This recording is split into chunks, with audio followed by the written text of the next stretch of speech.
सवाल ये है, इतना पढ़ लिख कर भी लोग क्यों बन जाते हैं आतंकी? क्यों छोड़ देते हैं इंसानियत का रास्ता और चुन लेते हैं तबाही का?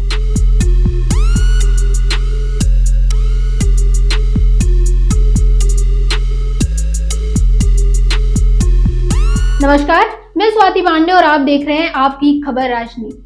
आज की ये स्टोरी है एक ऐसी साजिश की जो भारत की सुरक्षा को हिला सकती थी।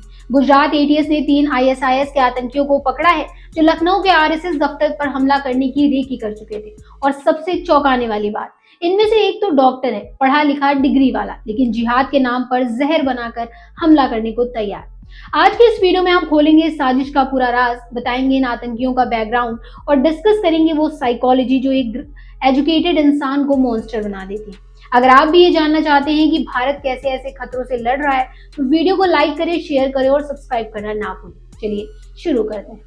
गुजरात एंटी टेररिज्म स्क्वाड ने अहमदाबाद के पास से तीनों संदिग्धों को अरेस्ट किया। ये लोग आईएसआईएस के लिए काम कर रहे थे और भारत में बड़े हमलों की प्लानिंग कर रहे थे। इनका टारगेट था आरएसएस के दफ्तर, खासकर लखनऊ का आरएसएस हेडक्वार्टर। इन्होंने वहां रेकी भी की थी, मतलब सर्वे किया था कि कैसे अंदर घुसे, कैसे हमला करें। लेकिन ये कोई AK-47 या बम का प्लान नहीं था। ये लोग इस्तेमाल करने वाले थे रेजिन, एक बेहद खतरनाक बायोलॉजिकल पॉइजन। रेजिन क्या है? ये कैस्टर बीन से बनता है जो किचन में आसानी से मिल जाते हैं। बस थोड़ा सा रेजिन किसी फूड या ड्रिंक में मिला दो और सैकड़ों लोग घंटों में तड़प तड़प कर मर जाएंगे। कोई इलाज नहीं, कोई एंटीडोट नहीं। एटीएस को इनके पास से हथियार, गोलियों और रेजिन बनाने का मटेरियल मिला। एक आरोपी ने खुद फूड मार्केट्स का सर्वे किया था ताकि जहर को चुपके से फैला सके। और हाँ, इनका हैंडलर पाकिस्तान से ड्रोन के जरिए हथियार भेज रहा था। सोचिए कितना सोफिस्टिकेटेड नेटवर्क। दिल्ली, लखनऊ के अलावा अन्य शहरों पर भी निशाना था। अगर ये प्लान सफल हो जाता तो भारत में जैव आतंकवाद का पहला बड़ा केस होता। अब आते हैं मेन सवाल पर, ये लोग हैं कौन? पहला नाम डॉक्टर अहमद मोहिउद्दीन सैयद। ये तेलंगाना का रहने वाला है और चीन से मेडिकल डिग्री ले चुका है। डॉक्टर जो लोगों को बचाने की कसम खाता है, वही रीजन बनाकर मारने की प्लानिंग कर रहा था।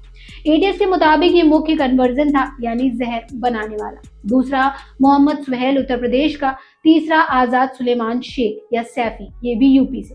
दोनों यूपी वाले लखनऊ के आसपास के हैं और आरएसएस दफ्तर की रेकी इन्हें नहीं की थी।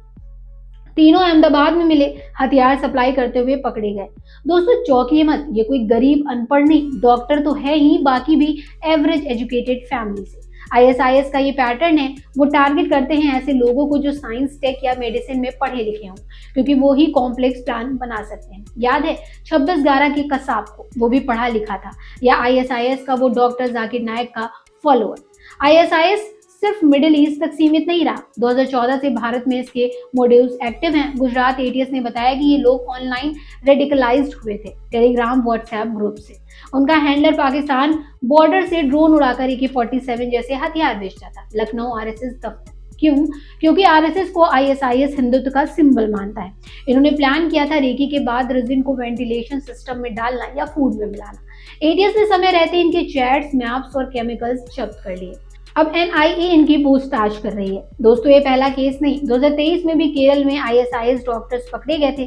सवाल ये है, हमारी इंटेलिजेंस कितनी सतर्क है? एटीएस को लोकल इंफॉर्मेशन की मदद मिली, लेकिन ऑनलाइन रेडिकलाइजेशन रोकना चैलेंज है। अब आते हैं वीडियो के कोर पर। डॉक्टर अहमद जैसे केस देखकर मन में सवाल घूमता है, पढ़ाई, जॉब, फैमिली, सब कुछ होते हुए भी क्यों छोड़ देते हैं इंसानियत? आज का जमाना डिजिटल है। आईएसआईएस की propaganda machinery hitech videos, memes और स्टोरीज से यूथ को लुभाती है। एक स्टडी के मुताबिक 70% आईएसआईएस रिक्रूट्स 18 से 25 साल के एजुकेटेड यूथ है। वो कहते हैं ज्वाइन करो, हीरो बनो। डॉक्टर अहमद शायद यूनिवर्सिटी में अकेलापन महसूस कर रहा था और आईएसआईएस ने उसे उद्देश्य दिया, जिहाद। पढ़े लिखे लोग लॉजिक से सोचते हैं, लेकिन आईएसआईएस ट्विस्टेड लॉजिक देता है। इस्लाम खतरे में है, आरएसएस दुश्मन है, ऐसी स्टोरीज। भारत में माइनॉरिटी फीलिंग्स, सोशल मीडिया पर फेक न्यूज, ये सब ट्रिगर बन जाते हैं। याद कीजिए बटला हाउस एनकाउंटर के बाद कितनी युवा रेडिकलाइज्ड हुए। कई एजुकेटेड आतंकी ऐसे होते हुए जो जॉबलेस हैं या डिस्क्रिमिनेशन फील करते हैं। डॉक्टर अहमद का चीन जाना, शायद विदेशी डिग्री के बावजूद भारत में स्ट्रगल। आईएसआईएस कहता है हम तुम्हें पार देंगे, रिस्पेक्ट देंगे। साइकोलॉजिस्ट कहते हैं ये रेडिकल चॉइस है, जहां व्यक्ति अपने फेलियर को बड़े मिशन से कवर करता है। दुनिया भर में देखिए 9/11 के हाईजैकर्स इंजीनियर्स थे, लंदन बॉम्बिंग के आरोपी ग्रेजुएट्स, यूएन की report 40% foreign fighters educated backgrounds. क्यों? क्योंकि एजुकेशन अकेले इमोशंस को कंट्रोल नहीं करता। अगर फैमिली, सोसाइटी वैल्यूज स्ट्रांग ना हो तो किताबी ज्ञान हथियार बन जाता है। हमारे यहाँ मदरसों से आगे एजुकेशन है, लेकिन डी रेडिकलाइजेशन प्रोग्राम्स कमजोर। सरकार को स्कूल्स में काउंसलिंग बढ़ानी होगी, सोशल मीडिया मॉनिटरिंग स्ट्रॉन्ग करनी होगी। लेकिन दोस्तों, असली लड़ाई है युवाओं को पॉजिटिव आइडियोलॉजी देना। एटीएस ने तीनों को रिमाइंड कर लिया है। एनआईए जांच करेगी कि कितने और मॉड्यूल्स हैं। लेकिन ये केस हमें सिखाता है आतंकवाद का चेहरा अब अनपढ़ नहीं, पढ़ा लिखा है। हमें अलर्ट रहना होगा। अगर आप स्टूडेंट हैं तो फैक्ट चेक करें, प्रोपेगेंडा से दूर रहें, पेरेंट्स बच्चों से बात करें और सरकार से अपील डी रेडिकलाइजेशन सेंटर्स पढ़ाएं। तो ये थी लखनऊ आरएसएस हमले की साजिश का पूरा डिटेल। क्या आपको लगता है एजुकेशन ही काफी है या कुछ और चाहिए? कमेंट्स में बताएं। अगर वीडियो पसंद आया हो तो लाइक, शेयर और सब्सक्राइब जरूर करें। नेक्स्ट वीडियो में मिलते हैं एक नई स्टोरी के साथ। तब तक के लिए stay tuned and keep watching आपकी खबर राजनीति।